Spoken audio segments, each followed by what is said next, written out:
Christine de Pizan nasceu em Veneza no ano de 1364, mas se mudou para Paris quando seu pai conseguiu um emprego como astrólogo e médico da realeza. Por ter crescido na corte, teve um acesso privilegiado aos livros da Biblioteca Real, criando bastante gosto pela leitura. Pizan se casou com 15 anos com o secretário real, que fazia parte da elite intelectual de Paris. Em 1380, Christine perde o pai, poucos anos depois perde o marido e em seguida o filho, tornando essa uma fase da vida muito conturbada para a autora. No século XIV, em meio a uma sociedade misógina que não estava acostumada a ver uma mulher trabalhando, ela enfrentou muitas dificuldades para buscar sustento para si mesma e criticou o preconceito direcionado para as mulheres viúvas que tinham que acessar o tribunal. Como ela coloca, agora eu tinha que começar a trabalhar.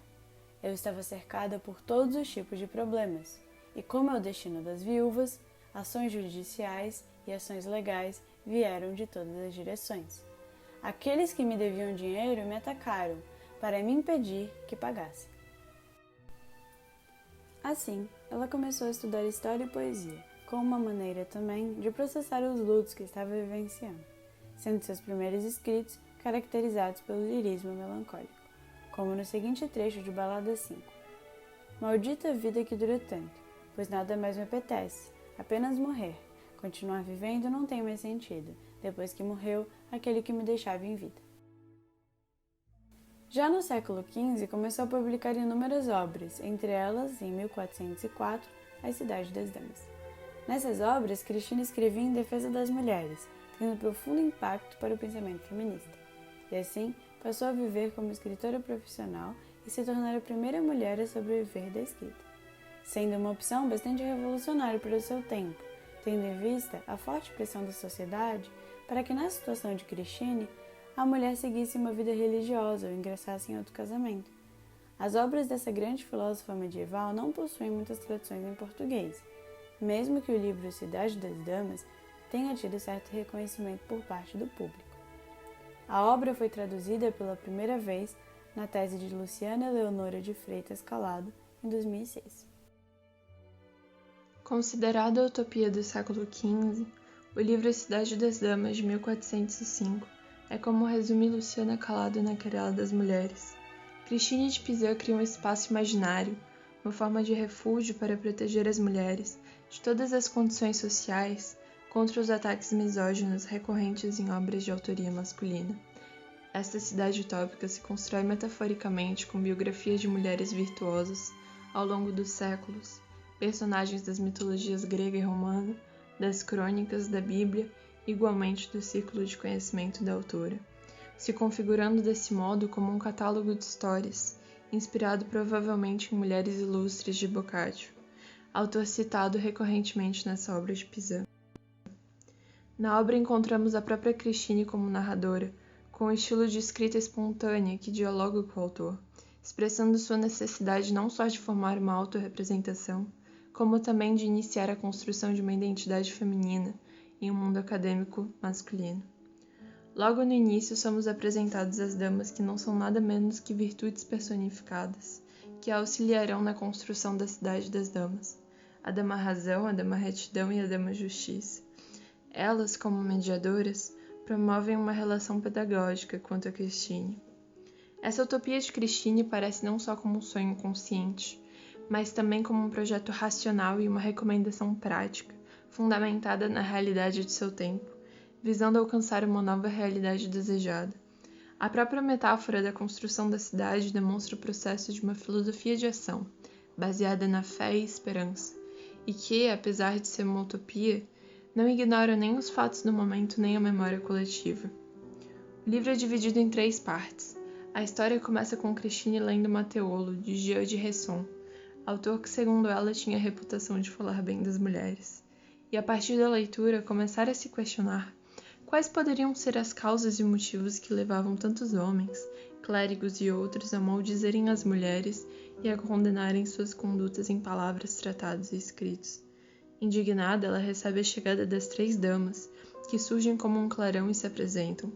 Christine, um pouco confusa, faz sinal de respeito diante das suas companhias.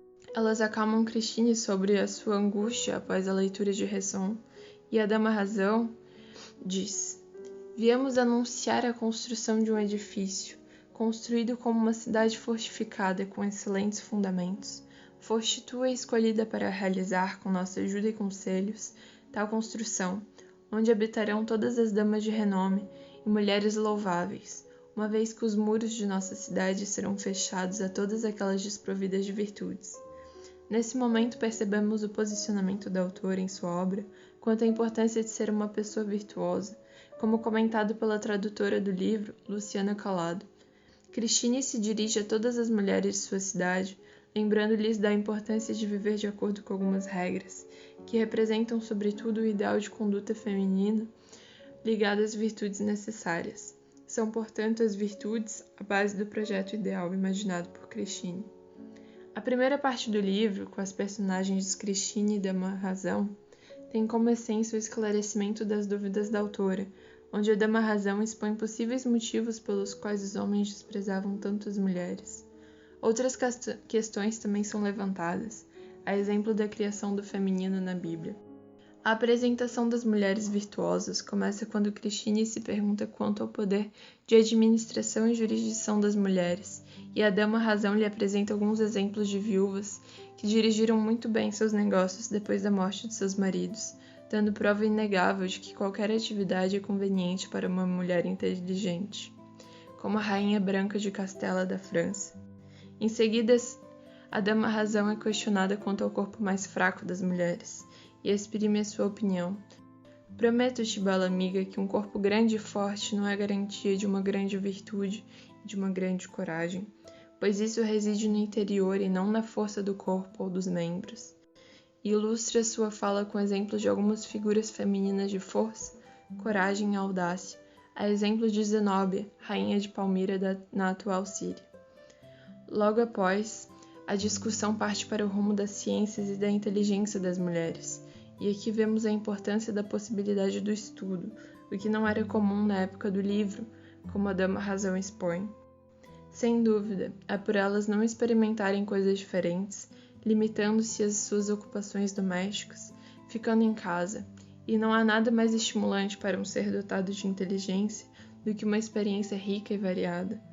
Esse impedimento e consequente alienação seria o motivo das mulheres saberem menos, e assim como da existência de uma grande distância entre o saber masculino e o saber feminino. Aqui as mulheres apresentadas são as grandes sábias e conhecedoras, como a nobre Virgem Cornifícia, poeta que fora elogiada por Boccaccio. No livro segundo, a Dama Retidão é quem se torna sua mediadora, aquela que frequenta os justos e os encoraja a fazer o bem. Os temas principais dessa parte são a honestidade, a fidelidade, o equilíbrio e o amor nas relações cotidianas, e trata sobre o povoamento da cidade. O terceiro livro é um pouco mais breve e tem a Dama Justiça como companhia. A dama que possui o dever de julgar e dar a cada um o que merece. Aqui é o relato de como a Dama Justiça trouxe a Rainha dos Céus para residir na Cidade das Damas e a apresentação de outras figuras que irão a acompanhar. A essa rainha as outras damas render-lhe-ão homenagem e obediência. Este sonho, o impulso adiante de Christine, possui ao nosso ver alguns fins principais: formar uma memória feminina, aumentar a autoestima das mulheres, a exposição e o compartilhamento da visão de Christine e a valorização da formação do ser em ambos os sexos, como a Dama Justiça fala em sua apresentação. Aos homens e mulheres de almas sãs que querem crer em mim, ensino a se corrigirem, a se reconhecerem e a primeiro se ressarcirem, a fazer com que os outros o que eles gostariam que fizessem com eles, a distribuir o bem sem favoritismo, a dizer a verdade, a fugir da mentira e a odiá-la, e a rejeitar qualquer vício. No começo do século XV, vai se iniciar um debate literário e político que vai correr até o final do século XVIII. Ele consistia em uma discussão entre os homens e as mulheres sobre a representação e a natureza do sexo feminino em grandes obras literárias e discursos oficiais. Esse vai ser nomeado Querela das Mulheres. A Querela das Mulheres vai envolver vários autores e autoras, consistindo em uma grande reflexão acerca da situação da mulher na sociedade e a desigualdade em relação ao homem. alguns vão se opor a essa estrutura, certos em transformá-la. Outros vão escrever a favor da manutenção desse status, o qual a mulher é desfavorecida. Podemos identificar 3 eixos principais ao longo dessa discussão: a defesa do acesso feminino à educação, a releitura de textos canônicos, como a Bíblia e os mitos greco-latinos, a partir de uma perspectiva feminista, e a busca pela construção de uma história das mulheres, se tornando assim um debate importante na formação de uma consciência feminista. A Cristina de Pizan é considerada a precursora dessa querela. Com a obra A Epístola ao Deus do Amor, em 1399, pode-se perceber a autora dialogando com clérigos, filósofos e escritores difamatórios contra as mulheres. Além disso, ela vai criar certa polêmica ao expor suas críticas à representação da mulher da obra Romance da Rosa, de Guillaume de Lorris e Joan de Meaux. Por ser uma das obras mais lidas da Baixa Idade Média, a escritora vai causar uma forte reação por parte dos intelectuais da época, alguns defendendo a Cristina e outros a criticando. Por conta de sua repercussão, vários autores escreveram cartas para a escritora, contendo duras críticas à sua atitude de desafiar autores de grande reputação. Cristina não se intimidou, e em uma de suas respostas escreveu: "E que não me acusem de desatino, arrogância ou presunção, por eu, mulher, ousar opor-me e replicar a um autor de tanta sutileza, nem tampouco de desvalorizar a sua obra, quando ele, um único homem, teve a ousadia de difamar e de acusar todo um sexo, sem exceção." A obra Cidade das Damas também vai ser muito relevante para o debate. Assim como já foi enfatizado anteriormente, a autora vai dar continuidade na sua defesa às mulheres, trazendo mitos e crônicas sobre mulheres fortes e inteligentes, além de trazer outros autores com representações misóginas do sexo feminino para a área de discussão, como Matteulo, A Metafísica e a Política de Aristóteles, Mulheres Ilustres de Boccaccio, entre outros. Dessa maneira, com grande habilidade retórica, Cristina de Pizan vai abrir espaço para as mulheres nesse debate. Como coloca Simone de Beauvoir, pela primeira vez se vê uma mulher pegar na pena para defender o seu sexo. Além disso, muitas autoras e autores elaboraram listas de mulheres famosas, santas, guerreiras, divindades e artistas, argumentando em prol do sexo feminino, revelando um desejo de mudança social presente nas mulheres e em alguns homens que as apoiaram. Mesmo considerando o início da querela das mulheres no século XV, Luciana Calado, em Querelle des Femmes, afirma: "Não se pode desconsiderar a influência de algumas mulheres, como a Abanessa Edelgarda de Bingen, a médica Trótula, a rainha mecena dos trovadores de Eleanor de Aquitaine, no contexto dos séculos XI e XII. Nem tampouco o relevante papel social de alguns movimentos femininos, como é o caso das beguinas, dos séculos XIII e XIV, até a chegada do Renascimento. O percurso apresentado revela ainda a existência de um elevado número de obras escritas por mulheres ao longo do período medieval, o que torna inexplicável, no século XXI, o silenciamento da historiografia das várias disciplinas, como literatura, história, filosofia, medicina, arte, educação, em relação a essas obras de autoria feminina. Se enquanto gênero literário é possível estabelecer um término para a querela das mulheres, em termos políticos os debates públicos sobre o papel das mulheres e as relações de gênero permanecem na contemporaneidade, com novas pautas e novas batalhas. Como resumido na introdução da obra pela tradutora, a querela das mulheres na obra de Cristina de Pizan, como podemos observar, particularmente na Cidade das Damas, não representa uma querela das mulheres contra os homens, como se vê frequentemente na literatura masculina.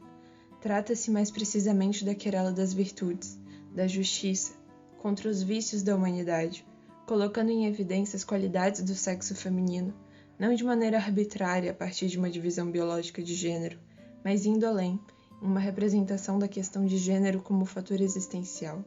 Dessa forma, são consideradas também as contribuições do outro sexo, que manifestaram solidariedade em relação ao segundo sexo, sofrendo o desprezo de uma sociedade que se tornava cada vez mais androcêntrica no prelúdio do Renascimento. Ainda assim, na nossa perspectiva, há o desafio de serem lidas, uma vez que o distanciamento das mulheres da educação, por boa parte da história, assim como de outros grupos menosprezados, formulou-se uma cultura de homens como sábios. Realidade que permanece na nossa cultura até os dias de hoje. Até pelo fato dos livros de história estarem recheados de homens, criando essa simbologia do intelecto como algo exclusivo do masculino. Não há aqui a intenção de diminuir seus feitos, mas sim de perceber a diferença de possibilidades que foi formada entre os gêneros. Há também, além disso, uma necessidade de alguns de ver a mulher como inferior, por intimidação, ego ou inveja, como comentado pela Dama Retidão no livro.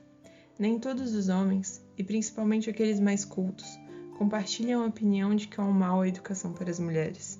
É verdade que muitos dentre os menos instruídos as acusam, pois iria irritá-los muito saber que as mulheres poderiam saber mais que eles. Por conseguinte, nessa realidade, as mulheres ao longo dos séculos foram excluídas não só do saber, como também da participação da construção da cidade na sua óptica sociopolítica, o que faz com que elas estejam atrasadas, após esse afastamento, da comunidade formal, cenário que fora contrariado na obra de Pizan, como cita Marcia Tiburi em Feminismo em Comum.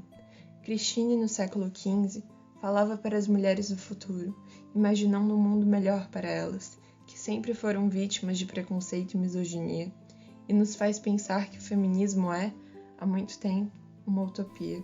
Em certo trecho da obra Política de Aristóteles, ele fala: entre os sexos também, o macho é por natureza superior e a fêmea inferior. A que ele domina, esta é dominada. O mesmo princípio se aplica necessariamente a todo o gênero humano.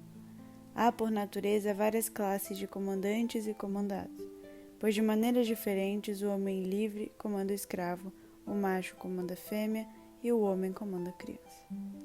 Essa perspectiva, a partir de um olhar masculino e misógino do canão filosófico, caso interpretada de modo cômico, ignorada ou justificada por uma questão do contexto temporal do filósofo em questão, acarreta a não crítica, impedindo um debate acerca da filosofia de diversos pensadores. No contexto atual, percebemos as desigualdades disfarçadas sob uma perspectiva mais discreta, não da mulher como inferior, mas do homem como superior, como um ser implicitamente além. Isso é visível quando se observa o modo como alguns homens tratam o ser feminino, como algo que não ultrapassa sua biologia, ou seja, um gênero com baixa racionalidade, que pode ser facilmente manipulado e comandado. A Dama Razão se contrapõe a esse tipo de visão no texto, em um perfeito resumo. A excelência ou inferioridade das pessoas não reside no sexo de seus corpos, mas na perfeição de seus costumes e virtudes. Referências: Cidade das Damas, Christine de Pizan, com a tradução de Luciana Calado. Feminismo em Comum, da Marcia Tiburi. Das ideias contrárias a uma Cidade das Damas, alguns apontamentos sobre o apagamento das obras de Pizan, da Camila Kuhlkamp. Querela das Fêmeas, mapeamento em português, da Luciana Calado.